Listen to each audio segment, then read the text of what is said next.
When I started Agoge, ultimately I started a very specialist and niche recruitment company. And so I saw that there was an opportunity to be in recruitment in a particular space. From there, we have grown into a business that the whole goal actually from day one was to scale and be around New Zealand. So within 18 months of starting, we had branches in the 4 main centres. The goal was never about making heaps of money for me. It's always been about having a business that makes money that I can do stuff with and do good with. And so I wanted to create a company where its culture from day one was about people. And so started a business around that, had that view, established trusts and all that kind of stuff to support that even at the very beginning. But ultimately it was a business that had this vision of people matter.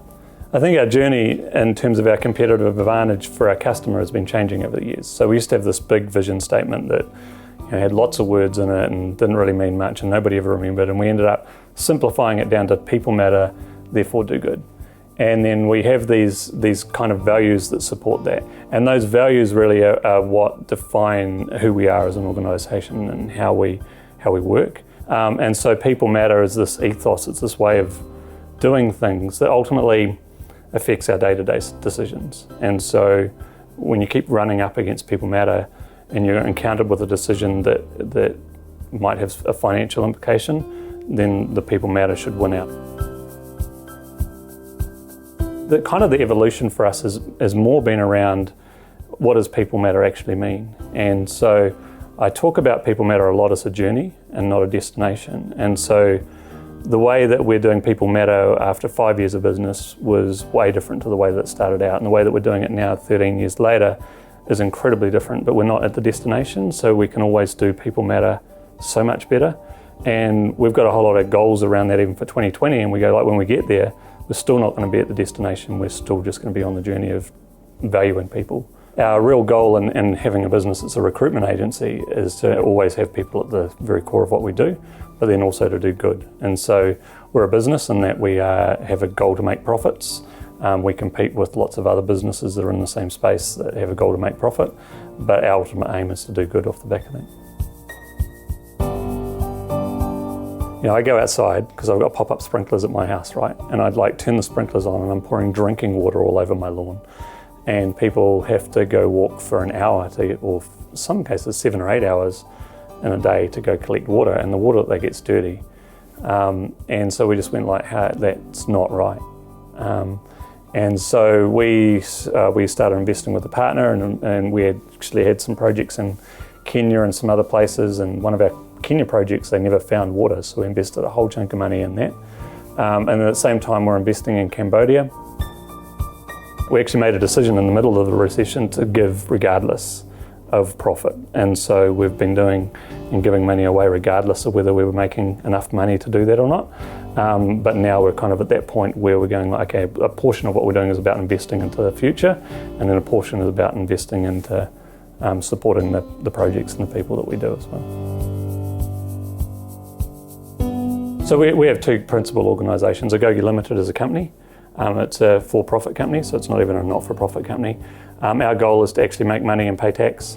And then we also have, off to the side of that, the Good Trust. And so the Good Trust is a trust, it's 100% trust. And so 100% of what goes to the Good Trust goes out to the projects and the communities that it supports. And so that's food banks in New Zealand, it's clean water projects in Cambodia predominantly and around the world.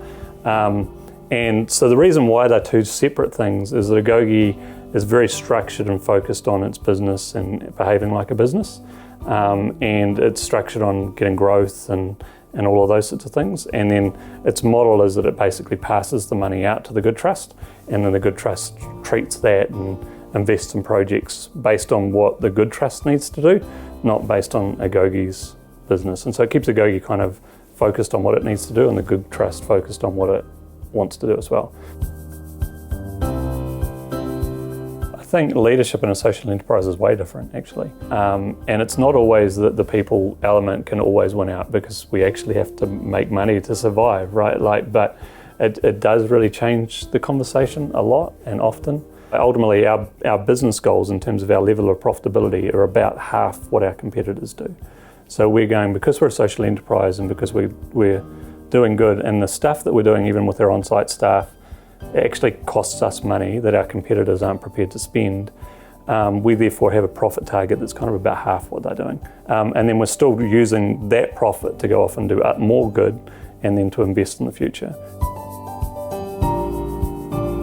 As far as bringing people on the journey to social enterprise, I actually think it's been easier than I probably imagined it would be. And then I think that ultimately people just have this desire to have purpose.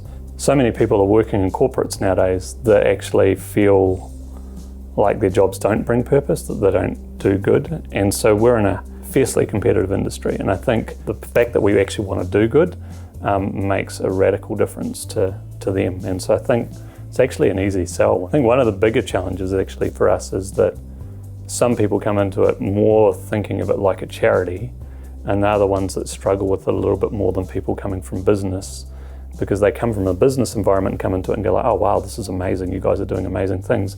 If you come from a charity environment and you come into it, you're like, but you're not a charity. And it's like, well, we're not a charity, we're a business. And so I think that's some of the challenges for us as we kind of talk about our journey in terms of bringing people on the journey with us. Yeah, we're looking to double in size, so we've been growing 35%, 40% year on year, and continuing to see that pan out. And so that means that every 3 or 4 years you're doubling in size as a business, and that brings a lot of challenges, particularly as you have staff all around the country. It's a challenge to have the same culture everywhere. We have some behavioural values that we expect of every one of our staff, and so they're things like passion and respect and candour and accountability and those sorts of things. If people don't come on board and they don't believe or align to those values, then they actually have to leave, because we don't actually want to destroy our culture. The culture's a funny thing though, because the culture in this building is different to the culture in the 2 Auckland sites and the Wellington site and the Christchurch site. They're all just different cultures because they've got actually different people in them.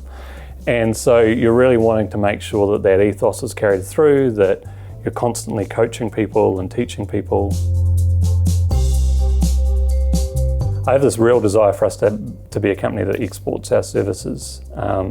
I have this desire for New Zealand to have a social enterprise that starts here, that kind of moves into other parts of the world and actually ends up bringing income and revenue back into New Zealand and making New Zealand a better place, and then enabling us to do more good. And so we have a lot of strategies around that. We think our industry is about to get disrupted, and so we're talking around what that looks like. We're investing heavily in making sure that we don't get left behind when the disruption comes. But primarily it's all about us going like, how do we actually take this model, scale it, continue to scale it, without losing the ethos of People Matter. Our 2020 vision starts with an ethos of People Matter. And so we're going like, if we get to 2020 and we're twice the size or 3 times the size that we are, and we don't have the ethos of People Matter, then none of it matters. Like we just missed the whole point of it. We're just another business. And so that's the real challenge, is to make sure that culture scales as our business scales, really.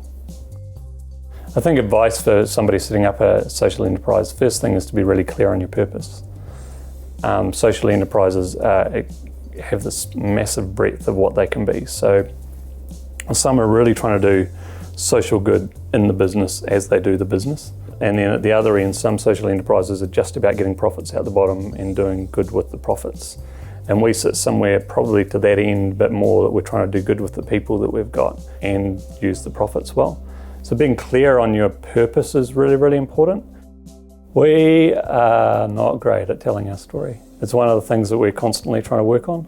I've turned up to meetings where we've been doing presentations and even tender. I remember going to this big tender with a massive multinational, and they go like, why have we never heard of you before? And so they were so taken with our story, but they've never even heard of us. And so we are trying to get better at telling that story. And that's actually becoming more and more challenging in the kind of media that we have now, because it's actually really hard to stand out. But it is something we want to do. Yeah.